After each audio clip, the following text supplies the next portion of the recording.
आज की कहानी है, क्या पहली पत्नी को छोड़ पाया रितेश। रितेश अपने ऑफिस के काम में व्यस्त था।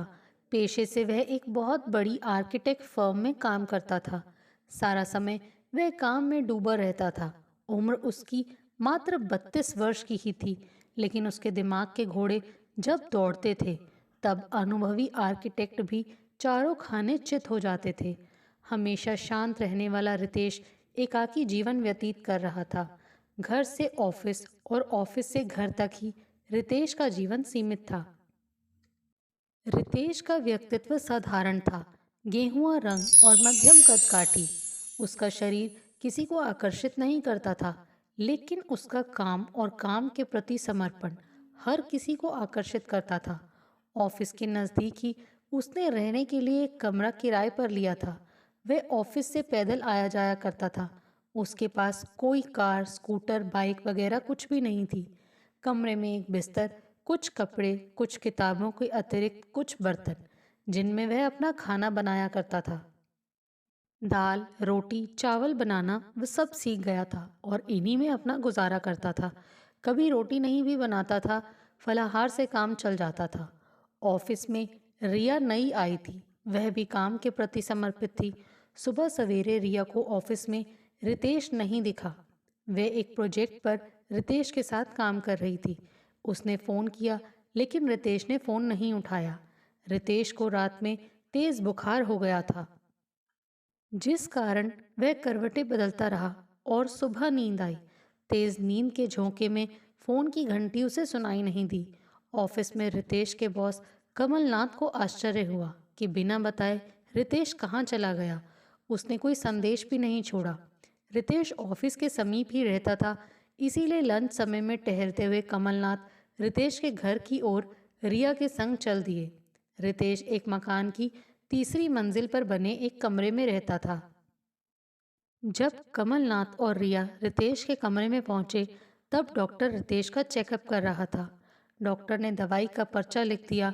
पर्चा तो आपने लिख दिया, लेकिन बिस्तर से उठने की हिम्मत ही नहीं हो रही है। रितेश ने डॉक्टर को अपनी लाचारी बताई। डॉक्टर ने अपने बैग से दवा निकालकर रितेश को दी और कहा, ये दवा अभी ले लो, पानी किधर है? पानी की बोतल बिस्तर के पास एक स्टूल पर रखी हुई थी। रितेश ने दवा ली। कमलनाथ ने डॉक्टर से रितेश की तबीयत का हालचाल पूछा। मैं कुछ टेस्ट लिख देता हूँ। लैब का टेक्नीशियन खून और पेशाब के सैंपल जांच के लिए यहीं से ले जाएगा। रितेश को 3 दिन से बुखार आ रहा था। मुझे टाइफाइड लग रहा है। डॉक्टर के जाने के बाद कमलनाथ ने रितेश से दवा का पर्चा लिया और रिया को केमिस्ट शॉप से दवा लाने को कहा। कमरे को देखकर ऐसा लगता है कि तुम अकेले रहते हो, कमलनाथ ने रितेश से पूछा। रितेश ने गर्दन हिलाकर हाँ बोल दिया। रितेश, तुम आराम करो, मैं यहाँ ऑफिस बॉय को भेज देता हूँ, वे तुम्हारी मदद कर देगा। तुम कुछ दिन आराम करो, काम हम देख लेंगे। रिया ने रितेश को दवा दी और कमलनाथ के संग वापस ऑफिस चली गई। रितेश का बार बार उतरते चढ़ते बुखार से कमजोरी हो गई। शाम को ऑफिस बॉय रितेश के लिए बाजार से कुछ फल ले आया और दाल चावल बना दिए। अगले दिन जांच रिपोर्ट आने पर टाइफाइड की पुष्टि हो गई। रितेश ऑफिस जाने की स्थिति में नहीं था। टाइफाइड ने उसका बदन निचोड़ लिया, जिस कारण वह ऑफिस नहीं जा सका। 3 दिन बाद कमलनाथ ने रितेश से उसकी तबीयत पूछी और उसके ऑफिस आने की असमर्थता जताने पर जरूरी काम निपटाने के लिए रिया को उसके घर जाकर काम करने को कहा। कमजोरी के कारण रितेश ने शेव भी नहीं बनाई थी। स्नान करने के पश्चात उसने कपड़े बदले थे और चाय बनाकर ब्रेड को चाय में डुबोकर खा रहा था। फाइल और लैपटॉप के साथ रिया रितेश के कमरे में पहुंची। पिछली शाम कमलनाथ से बातचीत के बाद रिया के उसके पास आकर काम करने का कार्यक्रम बन गया था। रितेश ने कमरा व्यवस्थित कर लिया था। बिस्तर पर नई बेडशीट बिछा दी थी और झाड़ू लगाकर कमरा साफ कर दिया था। 2 कुर्सी के साथ एक गोल मेज थी। सुबह का अखबार पढ़ते हुए रितेश चाय पी रहा था। ब्रेड को चाय में डुबाकर खाते देख रिया अपनी मुस्कुराहट रोक नहीं सकी। उसे अपने बचपन के दिन याद आ गए, जब वह भी चाय में बिस्कुट और ब्रेड डुबोकर खाती थी। मुस्कुराहट के पीछे का राज भी बता दो, रितेश ने आखिर पूछ ही लिया। रिया लैपटॉप और फाइल गोल मेज पर रखकर एक कुर्सी पर बैठ गई। रितेश ने रिया को चाय देते हुए कहा, अभी बनाई है, गरम है, पहले चाय पी लो फिर काम करते हैं। बिस्कुट मीठे भी हैं और नमकीन भी हैं, कहकर रितेश ने बिस्कुट के डिब्बे रिया के सामने रखे। चाय पीने के पश्चात दोनों ने काम आरंभ किया। 1 घंटा काम करने के पश्चात रितेश ने आंखें बंद कर लीं। सर, आपको थकान हो रही है, कुछ देर के लिए काम रोक लेते हैं, बाद में कर लेते हैं। टाइफाइड ने बदन निचोड़ लिया है, एक मुश्त काम नहीं होता है। थोड़ा आराम करता हूँ, 10-15 मिनट बाद काम करते हैं। जी सर, आप आराम कीजिए। रितेश ने एफएम रेडियो लगाया। रेडियो पर गीत आ रहा था, जिन्हें हम भूलना चाहें वो अक्सर याद आते हैं।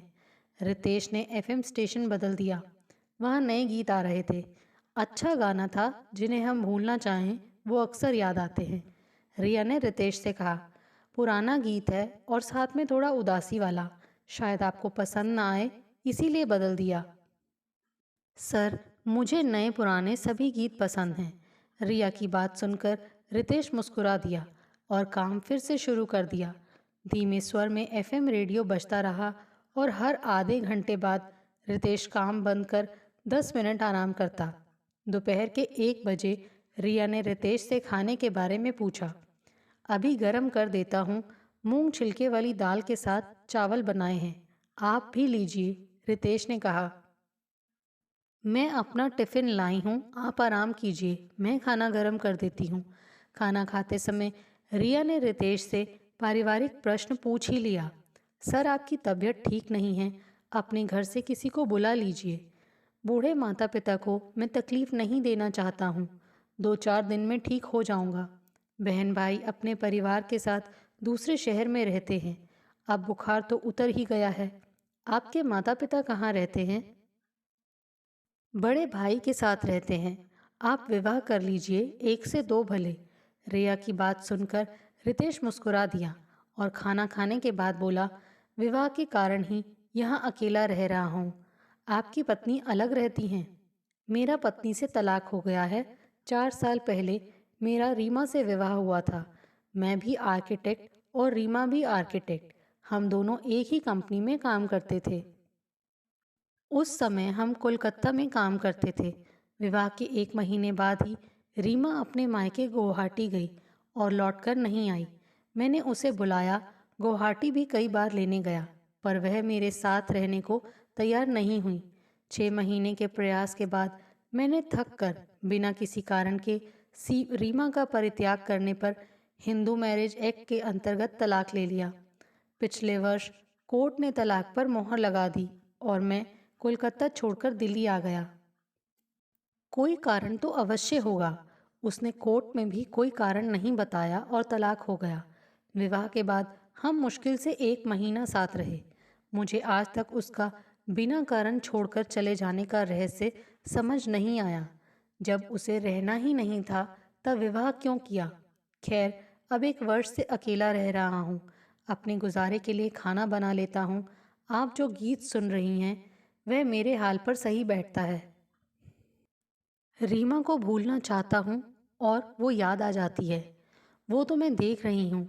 रिया पूरे दिन रितेश के साथ रही, मिलजुल कर काम करते रहे और शाम को अपने बॉस कमलनाथ को कार्य प्रगति की सूचना दी। कमलनाथ ने रितेश को आराम करने को कहा कि ऑफिस आने की जल्दी ना करे और रिया को अगले 3-4 दिन रितेश के घर से काम करने को कहा। रिया, हमारे बॉस भी महान हैं। मुझे आराम करने को कह रहे हैं और तुम्हें मेरे साथ काम करने को कह रहे हैं। जब काम करूँगा तब आराम कैसे करूँगा? मैं आपको परेशान नहीं करूँगी। आप अधिक आराम कीजिए और सिर्फ मुझे काम बता दीजिए। काम मैं कर लूँगी, क्योंकि मैंने ऐसे प्रोजेक्ट पर काम नहीं किया है। इसीलिए आपको अधिक नहीं, थोड़ा सा परेशान करूँगी। रिया, मैं तो मजाक कर रहा था, क्योंकि तुम्हें मालूम है कि मैं 1 मिनट भी खाली नहीं बैठ सकता हूँ। आप आराम कीजिए, अपना खाना मत बनाना, मैं आपके लिए खाना ले आऊँगी। शाम को तो बनाना ही होगा। शाम को जाते समय मैं बना दूँगी। 1 सप्ताह तक रिया रितेश के घर आकर काम करती रही। शनिवार और रविवार की छुट्टी वाले दिन भी रिया रितेश के घर आई। काम करने के साथ दोनों पारिवारिक और ऑफिस की बातों पर चर्चा करते। रिया भी तलाकशुदा थी, जिसका अभी 6 महीने पहले ही आपसी रजामंदी से तलाक हुआ था। रिया अपने टिफिन में रितेश का भी खाना लाती और रात का खाना बनाकर जाती। 1 सप्ताह में रितेश और रिया ने अपने जीवन को साझा किया और छोटे से समय में कुछ नज़दीक होते गए। रितेश स्वस्थ होने के बाद ऑफिस आने लगा। रिया रितेश के लिए खाना यथापूर्वक लाती रही। धीरे धीरे नज़दीकियां बढ़ने लगीं और 5 महीने बाद दोनों एक दूसरे के बिना अधूरे से लगने लगे। एक दिन उनके बॉस कमलनाथ ने उन्हें नया जीवन आरंभ करने की सलाह दी। रितेश और रिया विवाह के बंधन में बंध गए। दिन गुजरते गए और दोनों 2 से 3 हो गए। एक पुत्री के आने से दोनों का जीवन पूर्ण हो गया। रितेश कामयाबी की सीढ़ियां चढ़ता गया। आर्किटेक्ट एसोसिएशन के अधिवेशन में रितेश का कलकत्ता जाना हुआ। वहां रीमा ने उसे देख लिया। रितेश अपना कार्य संपन्न करने के बाद दिल्ली वापस आ गया। थोड़े दिन बाद उसे कोर्ट से नोटिस मिला।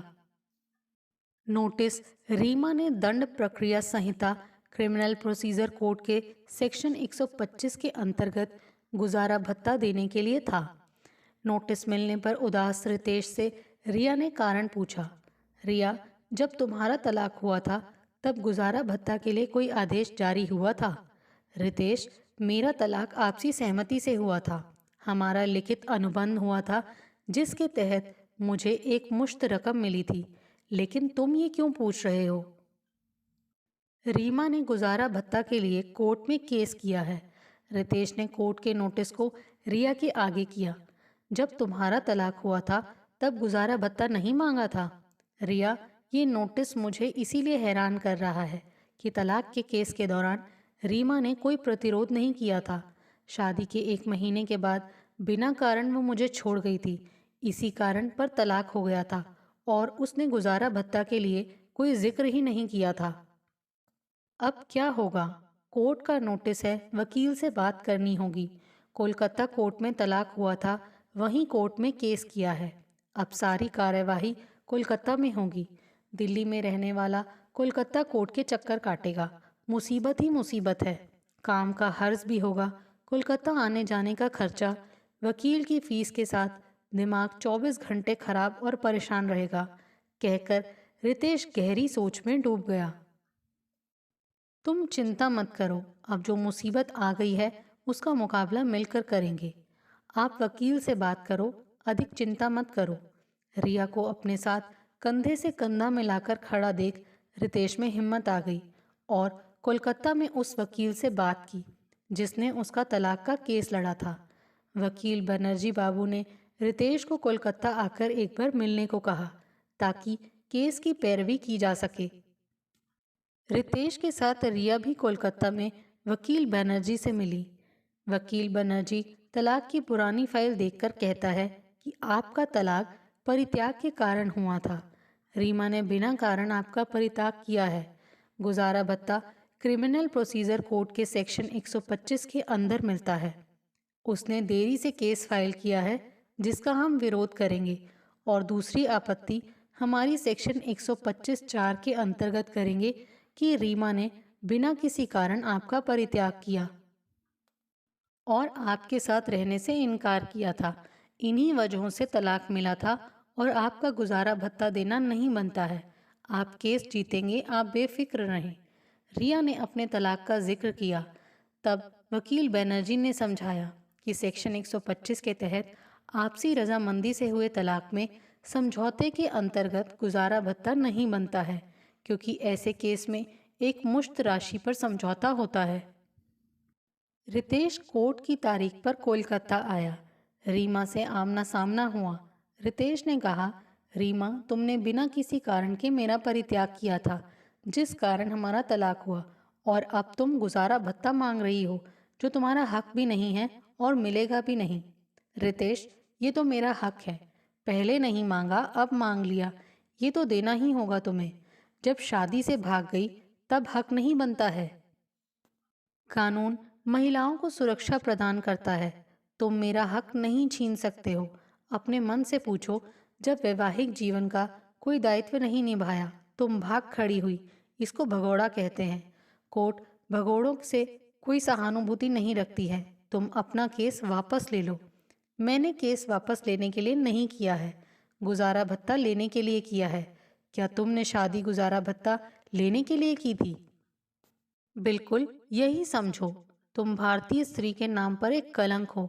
विवाह जन्म जन्म का रिश्ता होता है। पति और पत्नी अपना संपूर्ण जीवन एक दूसरे पर न्यौछावर करते हैं। सुख और दुख में बराबर के भागीदार होते हैं। तुमने क्या किया? विवाह से भाग खड़ी हुई, सिर्फ गुजारा भत्ता लेने के लिए। अब जो भी बात होगी कोर्ट में होगी। मुझे तुमसे कोई बात नहीं करनी है, कहकर रीमा चली गई। कोर्ट में हर दूसरे महीने तारीख पड़ जाती। रितेश को ऑफिस से छुट्टी लेकर कोलकाता जाना पड़ता। वकील से बात करके पेशी के दौरान की रणनीति बनानी पड़ती। कभी जज महोदय छुट्टी पर होते तो कभी रीमा का वकील तारीख ले लेता कि वह दूसरी कोर्ट में व्यस्त है।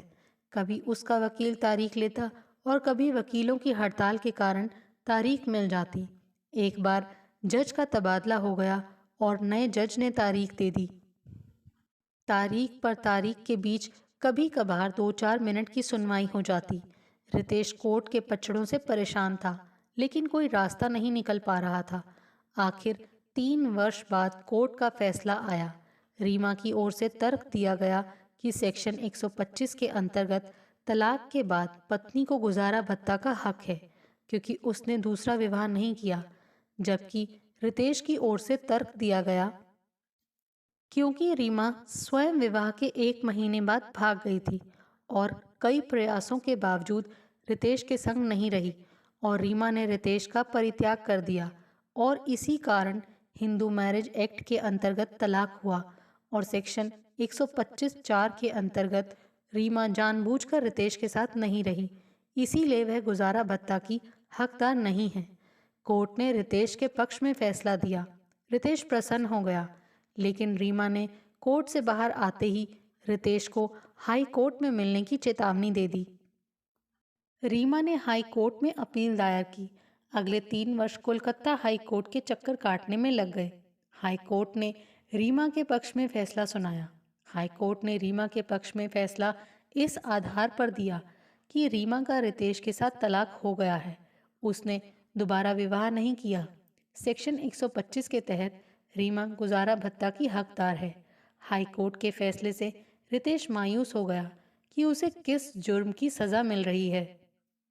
जुर्म उसका इतना कि उसने अपने साथ ऑफिस में काम करने वाली सहकर्मी से विवाह किया, जो 1 महीने बाद उसे त्याग कर भाग गई।